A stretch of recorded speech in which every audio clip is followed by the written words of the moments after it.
ఏమీ లేదు. ఆయన చెప్పాడు, వచ్చినప్పుడే చెప్పాడు. ఏమని చెప్పాడు తెలుసా? అనేకుల ప్రాణ విమోచన క్రయధనముగా ఇదిగో నా ప్రాణము పెట్టవచ్చి తిని, నశించిన దానిని వెదకి రక్షించడానికి మనుష్య కుమారుడు వచ్చాడు. ఇదిగో నా ప్రాణమును నా అంతటా నేనే దాన్ని పెట్టుచున్నాను. ఎందుకయ్యా నువ్వు ప్రాణం పెట్టాలి అంటే, ఇదిగో పాపులైన మనుషుల కోసం నేను వెల చెల్లించకపోతే ఒక్కడు కూడా పరలోకం చేరే ఛాన్స్ లేదు.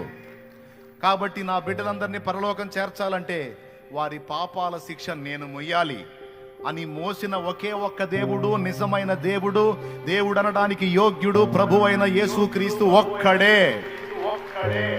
ఏ పాపము లేని పరిశుద్ధుడు, పాపుల కొరకు ప్రాణం పెట్టి తిరిగి లేచిన వాడు, పాపికి మారు మనసు పొంది తన బతుకును దిద్దుకొని రక్షణ పొందే ఛాన్స్ ఇచ్చిన ఒకే ఒక్క దేవుడు నా ప్రభు అయిన యేసుక్రీస్తు.